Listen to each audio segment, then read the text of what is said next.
warahmatullahi wabarakatuh.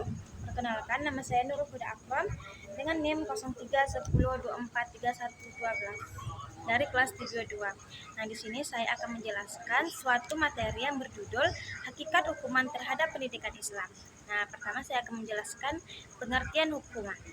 Secara etimologi, hukuman berarti siksa dan sebagainya yang dikenakan kepada orang yang melanggar undang-undang dan sebagainya.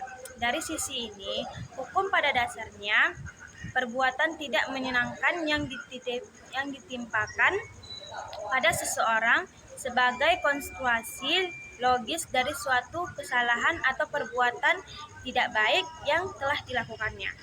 Nah, di dalam bahasa Arab, hukuman diistilahkan dengan iqab kepada balasan dosa sebagai akibat di perbuatan jahat manusia. Ditunjukkan istilah iqab sedikit berbeda dengan tahrib, di mana iqab telah berbentuk aktivitas dalam memberikan hukuman seperti memukul, melempar, menonjok, dan lain sebagainya. Nah, sementara tahrib adalah berupa hukuman sebagai salah satu teknik pengolahan kelas yang sebenarnya masih terus menjadi bahan perdebatan sampai saat ini. Akan tetapi, pada alasannya, hukuman sebenarnya tetap diperlukan dalam keadaan sangat terpaksa. Nah, selanjutnya saya akan menjelaskan hakikat pemberian hukuman.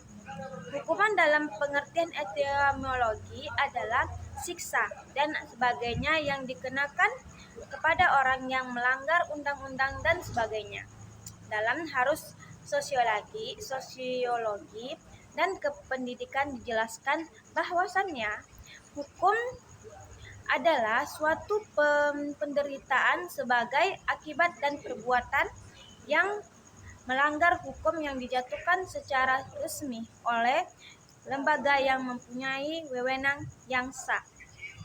Nah, selanjutnya saya akan menjelaskan hukuman dalam perspektif Al-Quran dan hadis-hadis. Nah, hukuman atau yang diberikan kepada siswa yang melakukan pelanggaran harus berlandaskan kepada pendidikan Islam sebagai salah satu tujuan pendidikan Islam untuk melahirkan anak didik yang memiliki perilaku yang soleh. Terwujud pendidikan Islam tidak bisa terlepas dari pedoman-pedoman Islam yang terdapat dalam Al-Quran. Nah, selanjutnya saya akan menjelaskan hukum dan kamus besar bahasa Indonesia diartikan. 1. Siksa dan sebagainya yang dikenakan kepada orang-orang melanggar undang-undang dan sebagainya. 2. Keputusan yang dijatuhkan oleh hakim. Nah, yang terakhir, hasil atau akibat hukuman. Nah, selanjutnya saya akan menjelaskan syarat-syarat mengaplikasikan hukuman. Secara tidak ada ahli pendidikan yang menghendaki digunakannya hukum dalam pendidikan kecuali terpaksa.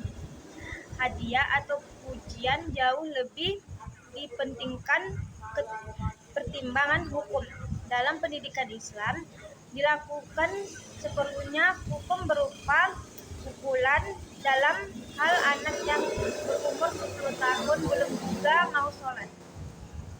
Nah, ahli didik muslim berpendapat bahwasannya hukuman itu tidak boleh berupa siksa, baik badan maupun jiwa. Bila keadaan amat memerlukan, maka hukuman itu harus digunakan dengan hati-hati. 5. Pada prinsipnya, para ahli pikir muslim tidak berkeberatan memberikan hukuman kepada anak didik yang melanggar peraturan yang bersumber dari ajaran Allah yang dijelaskan dalam ayat-ayat Al-Quran, karena hukuman disampingkan hadiah yang dijadikan metode untuk mendorong dalam perbuatan kebaikan. Nah, segitu dulu yang bisa saya jelaskan. Lebih dan kurangnya saya minta maaf. Saya akhiri, wassalamualaikum warahmatullahi wabarakatuh.